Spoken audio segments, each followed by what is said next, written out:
Hello नमस्कार, welcome आपके अपने YouTube channel learn India classes पर। मंजिल उन्हीं को मिलती है जिनके सपनों में जान होती है। मंजिल उन्हीं को मिलती है जिनके सपनों में जान होती है। पंख होने से कुछ नहीं होता, हौसलों में उड़ान होती है। इसी के साथ हम अपने आज की कक्षा की शुरुआत करते हैं।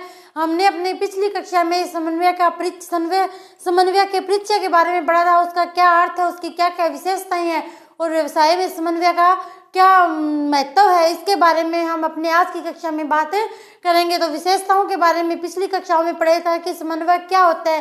किसी भी संस्था में कार्य करने के लिए उन कर्मचारियों और उन विभागों के मध्य जो संबंध स्थापित किए जाते हैं उसे समन्वय कहा जाता है। अब है समन्वय का महत्व। समन्वय का व्यवसायिक युग में समन्वय का क्या क्या महत्व है। तो सबसे पहले है समन्वय का महत्व, विशिष्टीकरण के लाभों की प्राप्ति। समन्वय के द्वारा विशिष्टीकरण के लाभों की प्राप्ति होती है। जैसे कि अगर कर्मचारियों के मध्य कार्य का बंटवारा नहीं किया जाएगा तो कर्मचारियों को समझ में नहीं आएगा कि हम कौन सा कार्य करें और कौन सा नहीं करें। तो कर्मचारियों में जो कार्यों का बंटवारा किया जाता है, इससे विशिष्टीकरण के लाभों की प्राप्ति होती है। मतभेदों को सुलझाना, समन्वय के द्वारा मतभेदों को सुलझाया जाता है। मान लो अगर किसी कर्मचारी ने कोई गलती की है तो ऐसे पता लग जाता है कि यह कार्य उसके द्वारा की गई है, तो जो गलती है वह भी उसके द्वारा ही की गई है। तो कर्मचारी जो होते हैं उनके अधिकार और उनके दायित्वों के बारे में आपस में पता लग जाता है, जिससे कि मतभेदों को सुलझाना आसान हो जाता है। इससे बाद है विविधता में एकता।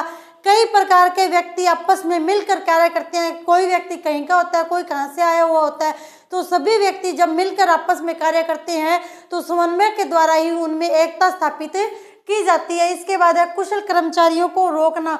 समन्वय के द्वारा कुशल कर्मचारियों को रोका जाता है। अगर मान लो किसी संस्था में किसी विभागों के अंदर कोई कार्य किया जाता है तो उसमें जो कर्मचारी होते हैं वह कुशल रूप से कार्य करते हैं।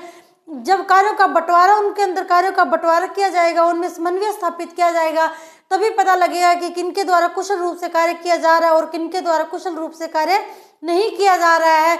तो जो कुशल कर्मचारी होते हैं उन्हें अधिक जो मजदूरी होती है वह अधिक दे दी जाती है, जिससे कि उन्हें उस संस्था में रोका जा सकता है। उनसे उसके मध्य अच्छे संबंध स्थापित किए जा सकते हैं, जो कि समन्वय के लिए सबसे सहायक होते हैं। इसके बाद अच्छे मानवीय संबंध। समन्वय के द्वारा ही जो उच्च अधिकारी जो होते हैं वह निम्न अधिकारियों से, और जो निम्न अधिकारी होते हैं वह उच्च अधिकारियों से समन्वय के द्वारा ही आपस में जुड़े होते हैं। तो इससे उनमें अच्छे मानवीय संबंध की स्थापना होती है। जबकि संस्था में कर्मचारियों, अधिकारियों और विभागों के मध्य अगर अच्छे संबंध होंगे तो वह संस्था लंबे समय तक कार्य करेगी और संस्था के जो लाभ हैं उनमें भी वृद्धि होगी। इसके बाद है मनोबल में वृद्धि। समन्वय के द्वारा कर्मचारियों के मनोबल में वृद्धि होती है, व्यक्तियों के मनोबल में वृद्धि होती है, उत्पादकता में वृद्धि। जब मान लो कि व्यक्तियों के मनोबल में वृद्धि होगी, अगर उनके मनोबल में ऐसे है कि उन्हें समझ आ जाएगा कि अगर हम कार्य कर रहे हैं इससे संस्था को इतना लाभ हो रहा है और संस्था के द्वारा भी कर्मचारियों को प्रोत्साहित किया जाएगा, उन्हें अच्छा पारिश्रमिक वगैरह दिया जाएगा, तो इससे कर्मचारियों के मनोबल में वृद्धि होगी। जब उनके मनोबल में वृद्धि होगी तो वह अधिक से अधिक कुशलता से कार्य करेंगे और कुशलता से कार्य करने के बाद ही उत्पादकता में वृद्धि होगी। अगर वह कुशल रूप से कार्य करेंगे तो संस्था की जो उत्पादकता है उसमें भी वृद्धि होगी। इसके बाद है परिवर्तनों को सुगम बनाना। अगर कर्मचारियों के मध्य अगर किसी संस्था में कोई भी परिवर्तन करना है तो वह परिवर्तन है जो वह समन्वय के द्वारा ही संभव हो पाता है। उन परिवर्तनों को सुगम रूप से समन्वय में ही लागू किया जा सकता है। अगर मान लो उस संस्था में समन्वय नहीं है, अगर उस संस्था में समन्वय नहीं है तो वह संस्था में कोई भी जो अधिकारी, कर्मचारी, जो विभाग है वह किसी भी प्रकार का परिवर्तन स्वीकार नहीं करेंगे। अगर उनमें परिवर्तन स्वीकार करवाना है, उनके मध्य परिवर्तन स्थापित, कोई भी प्रकार का परिवर्तन लेके आना है उस संस्था में, तो वह समन्वय के द्वारा ही संभव होता है। उन्हें धीरे धीरे समझाया जाता है कि अगर हम परिवर्तन लेके आएंगे तो आपके कार्यों में इस प्रकार से वृद्धि होगी, इस प्रकार से आपकी जो मनोबल में वृद्धि होगी, इसी प्रकार से हमारा उत्पादन बढ़ेगा और आपकी मजदूरी और जो पारिश्रमिक है वह भी बढ़ेगा। तो परिवर्तन को सुगम बनाया जाता है। इसके बाद अपव्यय को समाप्त करना। अगर मान लो किसी संस्था में समन्वय की स्थापना की जाती है तो जो व्यक्ति जिस कार्य में योग्य होता है उस व्यक्ति को वह कार्य ही सौंपा जाता है। तो जो व्यक्ति जिस कार्य में योग्य होता है उस व्यक्ति को वही कार्य सौंपा जाता है। अगर मान लो व्यक्ति को अपनी पसंद का कार्य दिया जाएगा तो वह उस कार्य को कम समय में पूरा करता है, जिससे कि अपव्ययों को समाप्त किया जाता है, जिससे संस्था में अपव्यय तो होगा ही नहीं, क्योंकि हर व्यक्ति के द्वारा अपनी पसंद का कार्य किया जाएगा। जब व्यक्ति अपनी पसंद का कार्य करता है तो वह उस कार्य को बेहतर तरीके से करता है और कम समय में भी करता है, जिससे कि अपव्ययों को समाप्त किया जाएगा। लागतों को न्यूनतम करना, तो अगर मान लो व्यक्ति अपनी पसंद से कार्य करेगा तो लागत भी तो न्यूनतम आएगी, क्योंकि वह कम समय में उस कार्य को करेगा। समन्वय का अर्थ है कि योग्य व्यक्ति के द्वारा जो कम लागत पर उच्च गुणवत्ता से कार्य करवाना, योग्य व्यक्ति के द्वारा कम लागत पर उच्च गुणवत्ता से कार्य करवाना, तो लागत भी न्यूनतम होगी, संस्था की ख्याति में वृद्धि होगी। जब किसी संस्था में अगर समन्वय अच्छा है तो उस संस्था में किसी भी प्रकार की कोई हड़ताल वगैरह नहीं होगी, क्योंकि अगर कर्मचारियों के मध्य और अधिकारियों के मध्य अच्छे प्रकार के संबंध स्थापित किए हुए हैं तो उस संस्था में किसी भी प्रकार की कोई भी हड़ताल या कोई अन्य घटना नहीं होगी। जब अन्य घटना नहीं होगी, संस्था में किसी भी प्रकार से कोई घटना वगैरह नहीं होगी, अच्छा उनमें कार्य होगा, तो जो संस्था है उसकी ख्याति में भी धीरे धीरे उसकी संस्था की ख्याति में भी वृद्धि होने लगती है। इसके बाद है कार्यों व प्रभावों के दोहराव को रोकना। अगर मान लो किसी व्यक्ति के द्वारा कोई कार्य किया जाता है तो समन्वय के द्वारा यह स्थापित होता है कि इसके द्वारा यह किया जाएगा, इसके द्वारा यह कार्य किया जाएगा, तो कार्य के दोहराव को रोका जाता है। प्रक्रिया की प्रभावोत्पादकता निश्चित करना, यानी कि जो उत्पादन करने के लिए जो प्रक्रिया अपनाई गई है उस प्रक्रिया को भी सुनिश्चित किया जाता है। निर्देश व आदेश की एकता, समन्वय के द्वारा ही जो उच्च अधिकारियों द्वारा जो आदेश दिए जाते हैं और जो निम्न कर्मचारियों के द्वारा ऊपर वाले अधिकारियों को जो निर्देश दिए जाते हैं उनके मध्य संबंध स्थापित किए जाते हैं। तो समन्वय का महत्व है विशिष्टीकरण के लाभों की प्राप्ति, मतभेदों को सुलझाना, विविधता में एकता, कुशल कर्मचारियों को रोकना, अच्छे मानवीय संबंध, मनोबल में वृद्धि, उत्पादकता में वृद्धि और परिवर्तन को सुगम बनाना, अपव्ययों को समाप्त करना, लागतों को न्यूनतम करना, संस्था की ख्याति में वृद्धि करना, कार्यों के प्रभावों को दोहराव को रोकना और प्रक्रिया की प्रभावता सुनिश्चित करना और आदेश और निर्देश में एकता स्थापित करना, ये है समन्वय का महत्व। इसके बाद समन्वय की तकनीकें, यानी कि जब संस्था में समन्वय स्थापित किया जाता है तो वह संस्था में समन्वय जो है वह किन किन तरीकों से स्थापित किया जा सकता है। समन्वय स्थापित करने की क्या क्या तकनीकें होती है।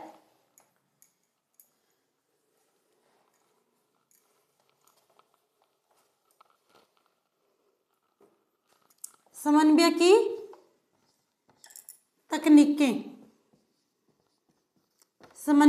तकनीकें, सबसे पहले है अधिकार पद। समन्वय की तकनीकों में सबसे पहले है अधिकार पद। जब मान लो जो संस्था के जो कर्मचारी और जो अधिकारी वगैरह होते हैं, विभागों में कार्य करने वाले जो व्यक्ति होते हैं, उनमें उनको कार्य से संबंधित अगर कोई दायित्व दिया जाता है तो उससे संबंधित उनको अधिकार भी दिए जाते हैं।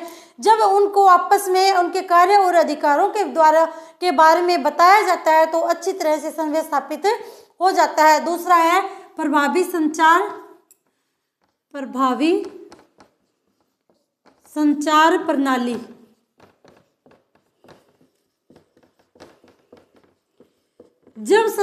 जब किसी संस्था में जो संचार प्रणाली है वह प्रभावी रूप से अगर किस संचार प्रणाली का जो प्रभावी रूप से स्थापित की गई है तो ही उस संस्था में समन्वय का कार्य है वह सही ढंग से किया जा सकता है। मान लो अगर कोई व्यक्ति बोल कुछ ही रहा है, अधिकारी कुछ ही कहना चाहता है, कर्मचारी कुछ समझ रहे हैं, कर्मचारी कुछ बोल रहे हैं, अधिकारी कुछ समझ रहे हैं, उन्हें आपस में एक दूसरे के कार्यों के बारे में पता ही नहीं लग रहा है। जब उन्हें आपस में पता नहीं लगेगा, कार्यों एक दूसरे को सही जानकारी नहीं दे पाएंगे तो समन्वय सही तरीके से स्थापित नहीं होगा। तो समन्वय को सही तरीके से स्थापित करने के लिए उनमें प्रभावी संचार प्रणाली की स्थापना होनी चाहिए। तीसरा है सुदृढ़ नियोजन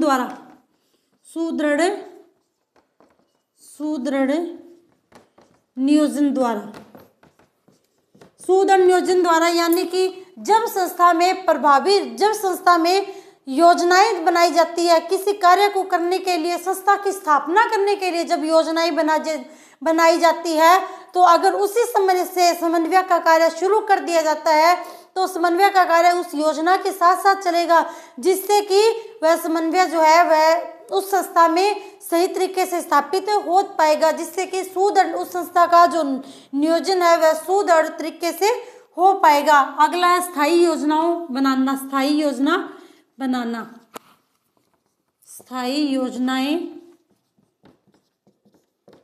स्थायी योजनाएं बनाना, यानी कि अगर संस्था में निरंतर समय समय पर योजनाएं बदलती रह सके, जैसे आज कोई योजना संस्था ने बनाई है, 10 दिनों बाद संस्था कहते हैं नहीं ये योजना नहीं है, हम इस योजना पर कार्य करेंगे, फिर 1 महीने बाद योजनाएं बदल दे। अगर संस्था के द्वारा समय समय पर योजनाएं बदली जाएगी तो उनमें समन्वय जो है वह सही तरीके से स्थापित नहीं हो सकेगा। तो संस्था में समन्वय को सही तरीके से स्थापित करने के लिए उस संस्था को स्थायी योजनाएं बनानी चाहिए। उसके बाद है सभाएं एवं सम्मेलनों की स्थापना करना। सभाएं एवं समामेलनों की स्थापना, समामेलनों की स्थापना। जैसे कि कोई संस्था है, अगर वह कर्मचारियों के मध्य किसी भी प्रकार की योजना लागू कर रही है या कर्मचारियों के साथ अच्छे संबंध स्थापित कर रही है, समय समय पर सभाएं बुला रही है, कर्मचारियों को समय समय पर सभाएं बुला रही है, समय समय पर संस्था के द्वारा समामेलन किए जाते हैं, कर्मचारियों को प्रोत्साहित करने के लिए पुरस्कार दिए जाते हैं, समय समय पर समामेलन किए जाते हैं, इत्यादि कार्य अगर संस्था के द्वारा किए जाते हैं तो उस संस्था में समन्वय जो है वह सही तरीके से स्थापित किया जा सकता है। इसके बाद है छठा है आत्म समन्वय। आत्म समन्वय, आत्म समन्वय से अभिप्राय है खुद का समन्वय करना। अगर व्यक्ति के द्वारा खुद का समन्वय कर लिया जाता है तो उसे किसी और से समन्वय करवाने की आवश्यकता ही नहीं पड़ती है। अगर संस्था में सभी कर्मचारी खुद का, सभी अधिकारी जो है वह खुद का समन्वय कर लेते हैं, खुद का अगर उनके द्वारा समन्वय कर लिया जाता है, आत्म समन्वय कर लिया जाता है, तो अगर दूसरा व्यक्ति समन्वय ना करे तो भी वह कार्य सही तरीके से, उस संस्था में जो कार्य है वह सही तरीके से हो सकेंगे, क्योंकि इसी सबसे जरूरी है आत्म समन्वय करना। इसके बाद है सातवां है समूह निर्णय द्वारा। समूह निर्णय, अगर संस्था में कोई मान लो योजना बनाई जा रही है तो जो उस संस्था में जो व्यक्ति उस योजना से जो प्रभावित हो रहे हैं, उस योजना से जो प्रभावित होते हैं, तो उन सभी व्यक्तियों को सम्मिलित करके ही उस संस्था के द्वारा अगर योजनाएं बनाई जाती है तो वह समन्वय, उस संस्था में समन्वय जो है वह प्रभावी ढंग से हो सकता है। तो समूह निर्णय के द्वारा भी योजना बनाकर समन्वय की स्थापना की जा सकती है। उसके बाद संपर्क अधिकारी की नियुक्ति। संपर्क अधिकारी की नियुक्ति, संपर्क अधिकारी से तात्पर्य है, जैसे अगर मान लो कर्मचारी है, किसी संस्था में मान लो कर्मचारी हैं, अब कर्मचारी अपने से संबंधित जो व्यक्ति जो बात होती है तो वह जल्दी से अधिकारियों को नहीं बता पाते हैं, उन्हें जो समस्याएं होती है वह उन समस्याओं के बारे में भी जल्दी से अधिकारियों को नहीं बता पाते हैं कि उन्हें उस संस्था में किस प्रकार की समस्या है, क्या उन्हें भाई मजदूरी नहीं मिल रही है, कम मिल रही है या कार्य से कम मिल रही है, और जो व्यक्ति कार्य नहीं कर रहे हैं उन्हें ज़्यादा मजदूरी मिल रही है। तो कर्मचारियों में अनेक प्रकार की समस्याएं होती है, उस समस्या का समाधान करने के लिए उन कर्मचारियों के मध्य से ही एक लीडर की स्थापना कर दी जाती है, क्योंकि जो कर्मचारी है वह अपने बराबर के व्यक्ति जो होते हैं उससे, जो लीडर होता है उससे तो बता सकते हैं लेकिन अधिकारियों को नहीं बताते। तो उस लीडर के साथ अगर संस्था अच्छे संबंध बनाएगी और उस लीडर से कहेगी कि जो मान लो कर्मचारी जो है उनकी जो समस्याएं जो है वह हमें बताओ, और संस्था के द्वारा कुछ कोई नियम बना रहे हैं, कोई परिवर्तन लागू किए जा रहे हैं, तो उस अधिकारी को, संपर्क अधिकारी को कहा जाता है कि आप जो है वह इन कर्मचारियों को इस परिवर्तन के बारे में समझाओ ताकि उनके मध्य अच्छे संबंध स्थापित हो सके। इसके लिए जो संस्था जो है उसे एक संपर्क अधिकारी की स्थापना करनी चाहिए। अगर संस्था के द्वारा एक संपर्क अधिकारी की, यानी कि उन कर्मचारियों के मध्य से ही एक लीडर की स्थापना की जाती है तो उस संस्था में समन्वय जो है वह प्रभावी ढंग से हो सकता है। इसके बाद है इसके बाद है समन्वय गतिविधियों जो समितियां जो होती है उनका गठन करना, समन्वय की समितियों का गठन करना, समन्वय समितियां। संस्था में समय समय पर अनेक प्रकार की समितियों की स्थापना करनी चाहिए। अगर संस्था के द्वारा कई प्रकार की समितियां स्थापित की जा रही है और उनमें सभी व्यक्ति को जो उससे रिलेटेड जो होते हैं, उन चीज़ों से रिलेटेड जो व्यक्ति होते हैं उनको उसमें इंक्लूड किया जाता है, तो उसमें संस्था में अच्छे तरीके से समन्वय की स्थापना की जा सकती है। नेक्स्ट है कुशल नेतृत्व के द्वारा। कुशल नेतृत्व से अभिप्राय है कि अगर मान लो उस संस्था में गाइड करने वाला जो व्यक्ति है वही सही ढंग से कार्य नहीं कर रहा है, वह सही ढंग से कर्मचारियों को गाइड ही नहीं कर पा रहा है कि आप ऐसे कार्य करो या ऐसे कार्य करो, तो उस संस्था में सही ढंग से समन्वय का कार्य जो है वह नहीं किया जाएगा। तो एक कुशल नेतृत्व की स्थापना करके ही समन्वय का कार्य जो है वह प्रभावी ढंग से किया जा सकता है। इसके बाद यह है समन्वय की तकनीकें। समन्वय को किसी संस्था में समन्वय को लागू करने के लिए संस्था किन किन तरीकों का उपयोग कर सकती है, वह तरीके अधिकार पद के द्वारा, प्रभावी संचार प्रणाली के द्वारा, यानी कि उनमें जो संप्रेषण जो है वह सही तरीके से वो सुदृढ़ नियोजन द्वारा, यानी कि अच्छे तरीके से योजनाएं बनाकर, और जो योजनाएं बनाई जा रही है वह स्थायी होनी चाहिए। सभाएं समन्वयों की स्थापना करनी चाहिए, आत्म समन्वय करना चाहिए सभी अधिकारियों के द्वारा। अगर आत्म समन्वय किया जाएगा तो भी समन्वय का कार्य सही ढंग से हो सकेगा। समूह निर्णय के द्वारा जो व्यक्ति जिस कार्य से रिलेटेड है उस कार्य में उससे संबंधित व्यक्तियों को इंक्लूड करना, यानी कि जैसे जूनियर अकाउंटेंट के लिए कोई जैसे हम जूनियर अकाउंटेंट की तैयारी कर रहे हैं, तो जूनियर अकाउंटेंट से अगर कोई संस्था है वह जूनियर अकाउंटेंट की तैयारी करवा रही है तो बच्चों से राय भी लेनी चाहिए भी आपको कौन सा टॉपिक समझ में नहीं आया, किसके बारे में बताना है, तो उससे संबंधित अगर उन व्यक्तियों को शामिल किया जाएगा तो अच्छे परिणाम आते हैं। संपर्क अधिकारी की नियुक्ति के द्वारा, यानी कि एक लीडर की स्थापना करके समन्वय समितियों का गठन करके और कुशल नेतृत्व के द्वारा, ये है समन्वय की तकनीकें। इसके बाद जो समन्वय के जो सिद्धांत है और अन्य टॉपिकों के बारे में हम अपनी अगली कक्षा में चर्चा करेंगे। Okay, thanks, like share subscribe. जय हिंद, जय भारत।